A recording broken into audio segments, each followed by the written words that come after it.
What is up, everybody? How's it going? Hopefully, you guys are doing well. Today, I want to share why the PSP is my favorite gaming device of all time and describe what I love about it, my history of it, and why it means so much to me. So, let's first get into the history. Now, my parents first got me the first PSP or the PSP 1000 in 2006, and I truly loved the console. It was my favorite experience ever. Just experiencing all the games on it, and it brought a lot to my life because I didn't really have any other consoles at the time, and during that period from 2006 to like 2014, I didn't really have many consoles to play, especially during the Xbox and 360 and the PS3 era. I didn't own a GameCube. I did own a PS2 and a Wii, but it was family shared. So I didn't really have a personal connection to it. So when I got my PSP, it meant a lot because I had a lot of great games that I got to play. And so it really hit off when I actually got the PSP 3000, I think in 2007, 2008, somewhere around there. And that's what I have here. Now, I probably had it backwards, but this is my original PSP 3000, and it still works. It's a little glitchy. The power button can be sticky sometimes, as you can see here, that I'm trying to fidget with. Or maybe it's just powered off because it has no battery. Either way, I'll figure that out later. But this is my original PSP 3000 I had since 2007 or 8 or something like that. And this one was really, really memorable to me because I had a friend who also owned a PSP that I met at my Bible study one time, and we hit it off because he was my best friend of all time. It was amazing going over to his house and have sleepovers. And it was just fun hanging out because there was one game we shared, and I'll share that later when I share my top 5 or PSP games of all time. And we had a lot of fun. That friendship probably lasted about 2 years or so, and then we kind of split off from there. But from there, I played other games. During the 2010 to like 2013 era when the whole 2DS and 3DS era came about, and I was still playing the PSP. The PSP was my main console. I loved it to death. There was a lot to play. So as you can tell, I did have this original PSP. Sorry, I'm really trying to power this thing on, but it's just not budging. Anyways. So this is my original PSP 3000, and then I had forever. And the only bad thing about that is that it has a dead pixel somewhere on kind of like the bottom right. It kind of bugs me. I've ever had that. I had that since like 2008 or something like that, and I've been trying to replace it with another screen, but screen replacements are even worse, and so I just gave up on it, and I'm like, yeah, I'm done. And so later, I think in 2023 or so, I finally bought a PSP 3000 or 1000. This one's very clean. As you can see, it's like bright and shiny. It barely has any scratches on it, and so it's very, very cool that I got that. And then this one I actually bought recently. I would say about 6 months or so. And it does have a rubber band on the PSP 1000, and that's because the door doesn't close. Oh, it goes right there. So as you can see, it won't lock. It's supposed to lock, but the best way to do that is that you just turn that, and it will lock when you do that, and it'll stay. And then when you pull the tab, that's when it flips out. But I bought this broken, I think, for like $50. Yeah, it was. It was a little overpriced, but the console still works, and the battery still works. It has a few scruffs, as you can see here. As you can see there near the hold and the speaker down below. It's a little bit dirty, but hey. It was kind of cheap, and the PSP means a lot to me. And so, again, this console is very special because it just meant a lot to me growing up. It had the best games. It was like a PS2 in my pocket. There was a lot of things you can do with it, especially like in terms of the portability.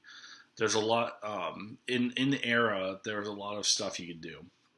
You could play music, play videos. You could play. You could browse the internet. Again, back in 2006, this was a revolutionary idea that you can go on Google and Google something. Now today you can do it on your phone easily, but back then we didn't have an iPhone. Well, yeah, back then 2006, 2007, the iPhone didn't come out. So having a PSP just in your pocket to go anywhere was a revolutionary idea to just go up on the internet and search something. Now, it's common today. Now, let's talk about my favorite games. Now, this defined who I was as a gamer growing up. Now, my friend I told you about, I had back in 2000, I met him back in like 2006 or 2007, 2008, forgot which year. He introduced me to SOCOM Fireteam Bravo 3. Now, I never played a SOCOM game ever in my life. So I went to Best Buy and I picked this up. Now, this is my original copy that I picked up back in 2007 that I still have over all these years. And what was interesting is I got home and I had no idea it had an online component. And so I typed in, if I can focus, this code. Kind of hard to zoom in. There we go. Now, you could try to redeem that, but I already redeemed it. And I redeemed it back in 2007. Now, once I redeemed that, my friend texted, it's like, get online now. We need to play this. So I did. And there was a lot to it. There's really fun maps. We did a lot of challenges together. The main challenge we did was Snipe No Cross. And I made multiple accounts because he taught me about the idea of banning or cheating, where I used a millimeter grenade launcher, MMR, millimeter grenade launcher to basically cheat at the game. Basically, it would eliminate opponents and teams just like that.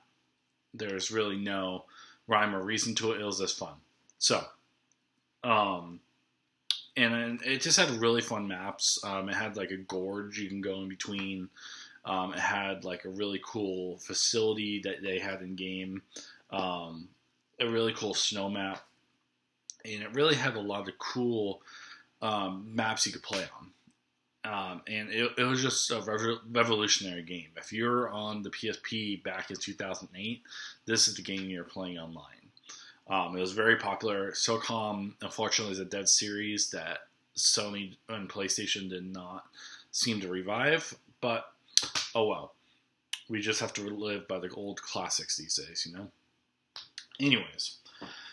The next game I did play, especially around 2010, 2011, is when I remember playing this the most. And that is Metal Gear Solid Peace Walker. I think I got the special edition, so I got like a cool bandana, which unfortunately I gave away. But yeah, this was a really, really cool game. This is the only Metal Gear Solid game I did play and master. It's just a really good game of stealth. It had a lot of cool environments you can explore. You can explore the jungle. The final fight was kind of cool. That you can build your own mech after you fought it many times. And basically it had a lot of cool cutscenes. The final cutscene in the game was really cool, where it was like, we are army without borders. We follow no code. We have no code of conduct. And something like that. And it was really cool because it was the boss basically going against the government. Oh, sorry, my nose is really scratchy. But yeah, this is one of my favorite games of all time. Again, this is my only Metal Gear Solid game I've ever played. And so I can't wait to play more of that. Then the other game, probably one of my favorites in terms of just an overall great racing game on the PSP, was MotorStorm Arctic Edge. Now, this one is sealed, but I have played it before. I have another copy at home. Now, this one was revolutionary because I didn't know this was on the PS2, and I never bought it for the PS2. But this one was perfect, basically a clone of the PS2, basically.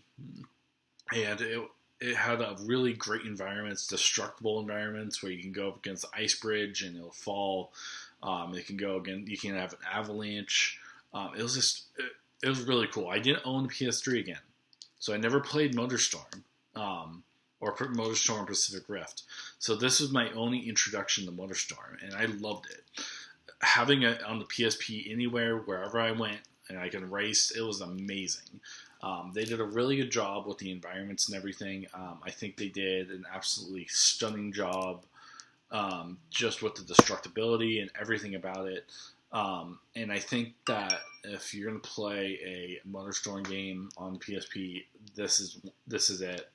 I mean, just really nothing else. But this is super fun. I had lots of fun just leveling up, getting all the cars, customization. Like the buggy, I did it like blue and yellow, and I'm like, oh, this looks so cool. So it was just so cool to design all the cars and trucks in the game. Now, the next game I do want to talk about is another racing game. I did play this mostly when I took a family trip down to San Diego. I remember when I was like a kid. This was like back in 2007, maybe 2006. And it has Burnout Legends. This game is absolutely amazing where you can literally crash into other cars. And the whole idea is to eliminate them on the road. While racing. And it's just a super fun game. You have lots of nitrous. Again, you have other challenges in the game, kind of like where you get to like go off a ramp and see how much damage you can do in a city while you have a bomb in your car and you're trying to blow up all the buses and cars and see how much damage you can rack up. And it's just a really fun racing game. And it says license to annihilate on the back. Yes, that is true. Your job is to see how much damage you can get inside the game and annihilate the other opponents. So I had a lot of fun with that game, and I'm just glad I picked that one up when I was a kid because it was so fun. And then the last game I do want to talk about in terms of my top 5. I'll talk a little bit more about other games I did play. And that is Hot Shots Tennis Get a Grip. Now, I heard about this game. I've never played a Hot Shots game before. But this one, I heard, got mid-reviews. Not great, because the thing is, you go from world to world rather than like a simple tournament. And you kind of go around the world playing different people from like France, Russia, South America. And you just go around the world and you have all these different themes. And so you have one where it's like you're British. You have another one where you're in a football league. You have another one where you're in the movie studio. And so you have different sets and different courses you play on. You kind of tour them, and it's actually a really cool idea. I love tennis games, and it's really, really cool just to play this one because there's a good challenge to it. One of my challenges was to get perfect score for everyone during the game. I cannot leave something at 99%. It has to be 100 and I have to beat them fully. So when I got to the final boss, it took a while because I'm like, oh gosh, this person is like unpredictable, and it's really hard to actually beat them. And so those are my top 5 games. And I do want to share some more. So for example, my other games that I did play a lot when I grew up, I played Thrillville a lot, Thrillville 1 and 2 off the rails. I really love those games, just the idea that I can literally be a theme park owner and like chat with the girls and build your own theme park, manage the finances, staff, everything about it. It was just cool that I get to just be the owner that I want to be. And so I played a lot of those games growing up. And then I played a lot of Star Wars Battlefront 2. I played a little bit on the PS2, but it had its own version on the PSP. Not as great as the PS2, but it still had its own mini version. It even had all heroes on Mos Eisley, so I was able to play that. Now the FOV is much more scaled down, and it's not as like impressively in graphically wise, but it still played very well, and I played a lot of that growing up. I'm trying to think of anything else like major I played. I want to say Midnight Club LA, not LA, but the Midnight Club game. I forgot the exact mode, but I played that, and I remember going across the baseball stadium and just having a lot of fun with that game, going on the beach, racing. It was a really, really fun game. I forgot. It was like Midnight Club. You know which one I'm talking about. It was like the main game. So I played that a lot. And then, so those are my favorite games. In terms of like the regular system itself, it's really, really cool because it had a lot of potential to do whatever you want. Again, you can add movies to it. You can add music to it. When you mod the console, it opens up a lot. You can play Pokemon games on there if you want to. What else? You can organize folders. I was going to show you exactly the folders that I have because I have it like organized into like adventure games, fighting games, racing games, etc. And it would organize them all there, and it was really, really cool to like have them and see them organized. Come on, boot up, but whatever. Ugh. Okay. And so it was really, really cool just to see that. And just to mod the console however you want, your own themes. You can customize whatever games you want to put on there. And it was just fun to make it your own console. And that's the beauty of growing up with the console, is that there's a lot of stuff you can do with it and a lot of fun.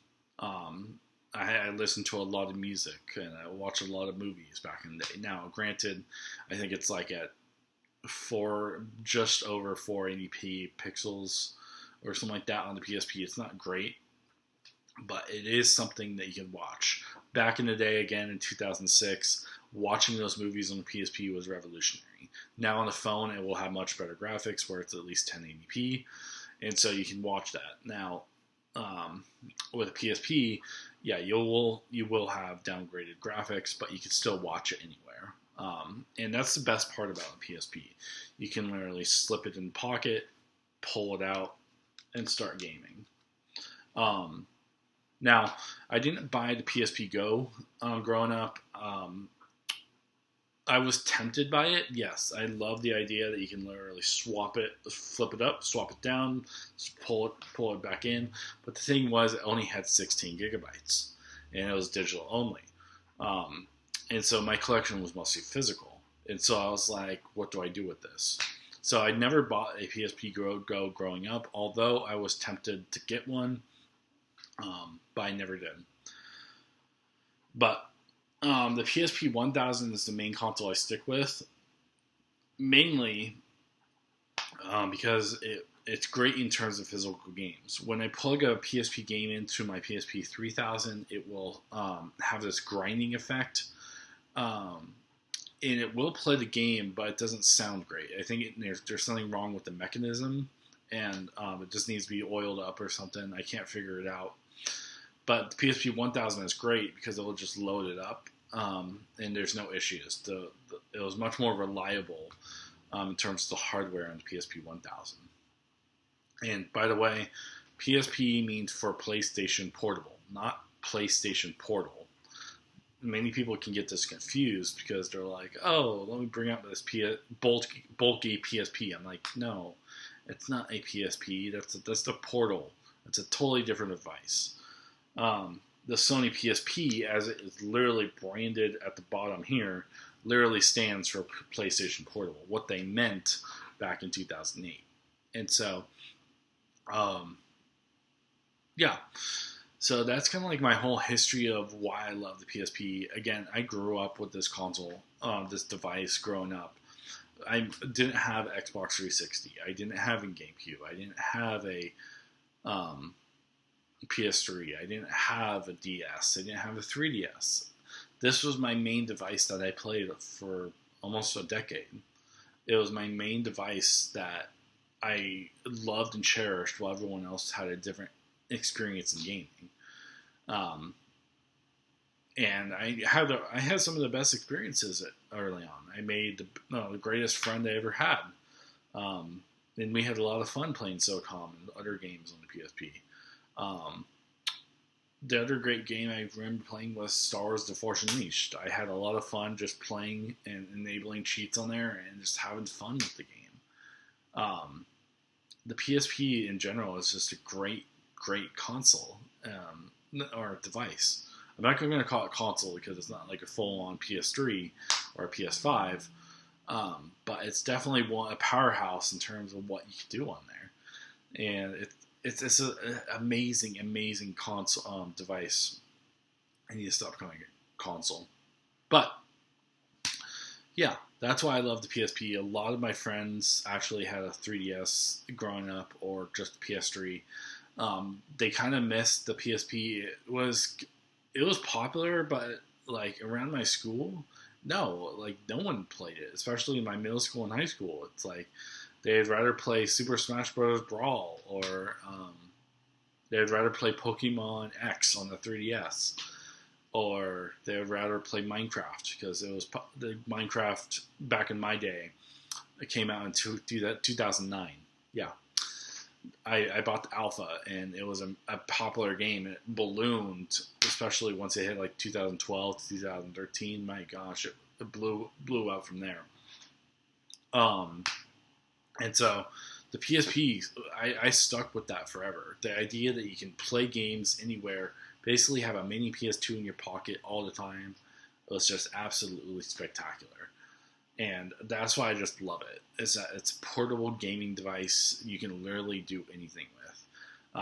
The 3DS is a little bit bulky, and you can say the same thing about the Switch and the Steam Deck, but the thing is, you can't really put that in a pocket. It's not really portable. You can put it in a backpack, sure, or a purse, but you still have to bring some other bag with you. Sorry, I keep on rubbing my nose. It's itchy today. But the idea is you have to bring another item with you. You can't just put it in your pocket and go. You can't just put it in your pocket, take it out, boom, play it, put it back in your pocket.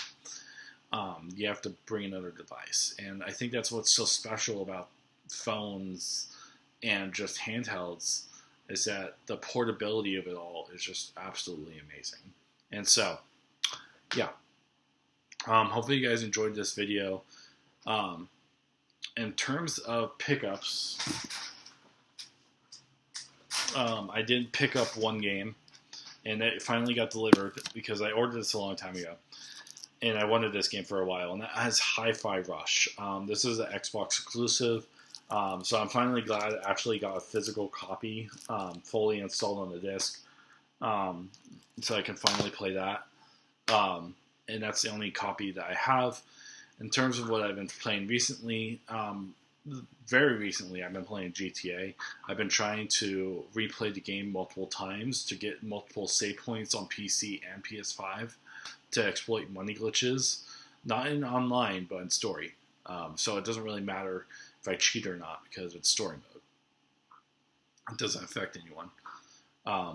So I've been trying to exploit the market glitch, the stock market glitch, with the hotel assassinations, along with Cletus's side mission, and kind of like get that ready and for post game, so that way I could just upgrade my cars, weapons, and just have fun with the game with infinite money.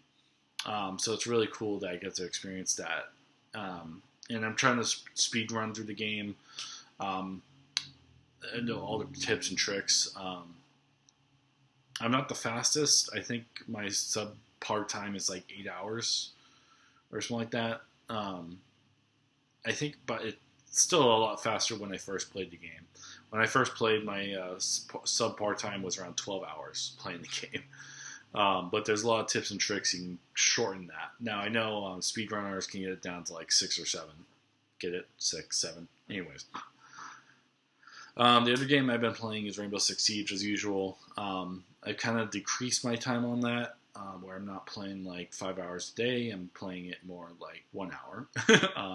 So those are like the two games I've been playing. I need to branch out into other stuff. I've been playing a little bit playing it, and kind of like some more Minecraft, but that's kind of like what I've been playing recently.